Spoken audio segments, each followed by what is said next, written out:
금태섭 전 의원, 오늘 하플 첫 번째 주인공이고요. 교회 부흥회에서 무더기 확진이 됐습니다. 해수욕장은 괜찮나? 라는 물음이 좀 오늘 들어와 있고요. 인하대에서 온라인 시험 부작용, 커닝이죠, 커닝. 대규모 커닝을 했다고 합니다. 일단 먼저 금태섭 의원이 공수처 표결에서 기권표를 던졌다라는 이유로 민주당 윤리심판원의 징계를 받았다는 사실이 전해졌습니다. 공천 탈락에 이어서 당 징계까지 받게 된 겁니다.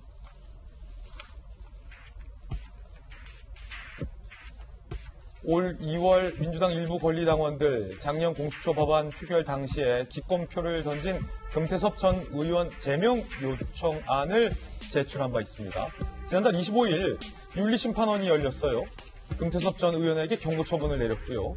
공수처 법안 찬성은 우리 당의 당론이었다. 당규에 따라 당론 위배 행위로 보고 징계를 한다라는 내용으로 징계됐다는 사실이 오늘 보도되고 있습니다. 민주당 관계자는요, 징계 수위를 떠나 국회의원이 본회의 표결을 가지고 징계받는 건 처음 본다.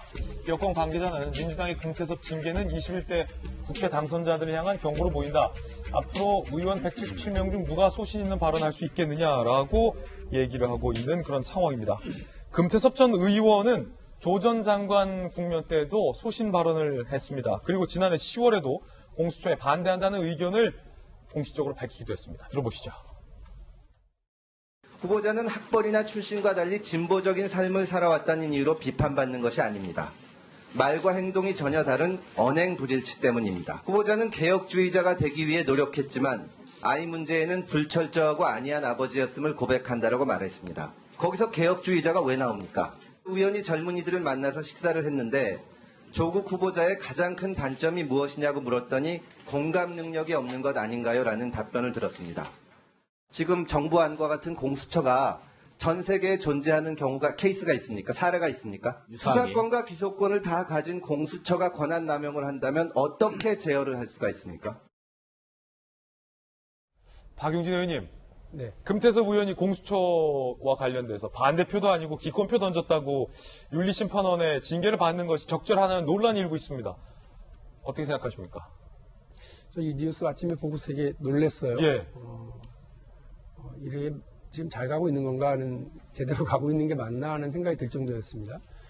국회의원은 법률이 아니라 그 이상의 헌법에 46조 2항에 국가이익을 우선해서 양심에 따라 그 직을 수행하도록 우리 대한민국 헌법이 규정을 하고 있습니다.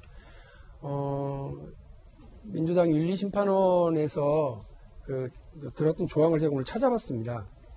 거기를 보면 14조에 보면 당원당규 이제 14조에 보면 징계가 두 가지로 나뉘어요. 1항은 당원 또는 당직자에 대한 징계 사유를 각호로 정하고 있고요. 8가지로.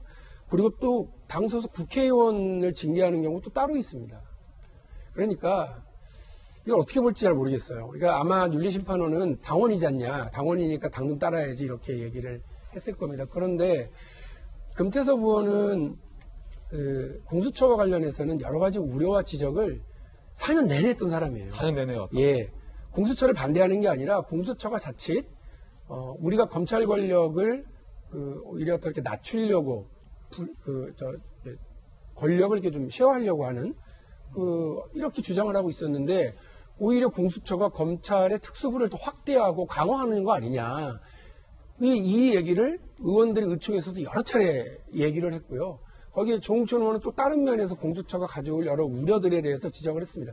의원들이 많이 거기에 공감도 했었어요. 그래서 당론 법안인 건 맞습니다만 거기에 대한 우려에 대한 지적이 있었고 그건 어떻게든 그럼 앞으로 그 우려를 극복해 나가자라고 하는 것이 의원들의 이제 대부분의 의견이었습니다. 그리고 금태섭 의원이 표결을 하는데 반대도 아니고 이제 기권이었습니다. 그런데 예. 이런 정도를 가지고 징계를 한다고 그러면 제가 알고 있는 그 당론 법안에 대해서 기권한 사람들 참 많이 있습니다. 예. 저도 여러 명 봤습니다. 그럼 다 징계받아야지. 그렇죠. 그러나 대신 그분들은 윤리심판원에 뭐 이렇게 제소되지는 않았겠죠.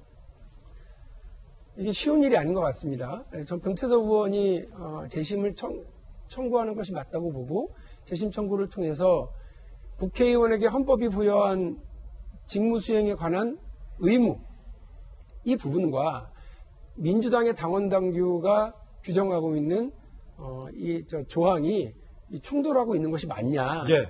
이것이 했을 때는 어떻게 정리하는 것이 맞냐를 윤리심판원에 다시 한번 논의할 수 있도록 하는 것이 맞다고 생각을 합니다. 이 부분을 좀 명백하게 가렸으면 예. 좋겠습니다. 박윤진 의원님, 당론에 따르지 않는다고 윤리심판원을 열어서 징계를 할 거라면 뭐하러 표결에 붙이냐? 라는 질문도 있습니다. 어떤 표결이요? 뭐하러 국회의원 개개인의 뜻을 묻느냐? 당론에 따르지 않고 기권한다고 징계할 거면. 그건 또 국회의원이 각각이 다른 객체이기 때문에 그렇습니다. 그렇다면 국회의원 개별 의견을 존중해 주라는 의미로 표결한다는 거죠? 그렇습니다. 말씀드린 것처럼 헌법에 그렇게 부여되어 있고요.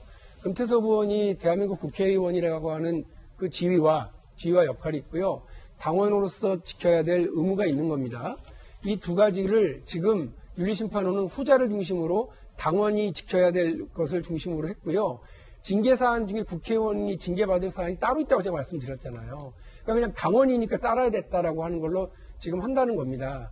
그렇게 될 때 부딪히는 일들이 상당히 있기 때문에 윤리심판원은 이 부분과 관련해서 대한민국 헌법 규정이 우선하느냐 아니면 민주당의 당원당규 규정이 우선하는지를 윤리심판을 다시 한번 논의할 수 있도록 금태섭 의원이 이와 관련해서 재심을 통해서 이 논란을 정리해 주길 기대한다 이 말씀을. 일각에서는 박 의원님, 다른 기권표를 던진 의원들이 징계를 안 받았는데 유독 금태섭 의원만 징계를 받았다라고 의아해하셨잖아요. 그 이유가 일각 조간의 보도에 따르면 조국 전 장관에 대해서 비판적인 얘기를 했기 때문에 이른바 친문 지지자들의 반대에 부딪혔고 그 친문 지지자들의 반대 의견 때문에 민주당의 윤리심판원이 금태섭 의원을 결국 징계하는 걸로 이어진 것 아니냐라는 분석도 내놓고 있습니다. 어떻게 보십니까? 말씀하신 그 부분은 그 개연성과 관련해서는 추측과 분석의 그냥 영역이라고 생각을 합니다. 그 조국 전 장관과 관련해서 청문회를 전후해서 저 역시 비판적인 목소리를 냈고요. 조홍천 의원 역시도 비판적인 목소리를 낸 바가 있습니다.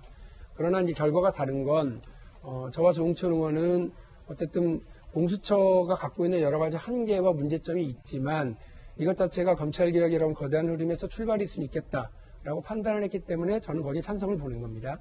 그러나 이 공수처 출범 자체가 여러 가지 가져올 문제가 너무 커서 차마 찬성하기는 힘들고 기권으로 소신을 지키고자 싶었던 금태섭 의원이 과연 징계 대상까지 가는 것이 맞느냐라고 하는 것을 제가 다시 말씀을 드리는 겁니다.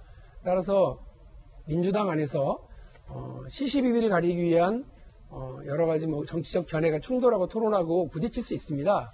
그리고 그것에서 소수파가 있고 다수파가 있겠죠. 그러나 소수파였기 때문에 징계한다. 이거는 정말 너무 안 좋은 일이고요. 예. 저는 오히려 일을 딱 그냥 정리해서 아까 말씀드린 것처럼 국회의원의 헌법적 의무냐 그리고 아니면 당원 당규상 당원의 의무냐 이 두 개 조항 중에 어떤 것을 따르는 것이 맞았고 금태섭 의원의 기권표가 과연 징계를 받을 까지의 사안이냐 국회의원으로서 지위와 역할 헌법이 부여한 그 지위와 역할을 수행한 것이 과연 그렇게 징계받을 사항이라고 한다면 일이 너무 일파만파 커지는 거 아니냐라고 하는 말씀을 드리고요. 재심을 통해서 이 부분이 당내에서 정리가 제대로 되기를 다시 한번 기대합니다.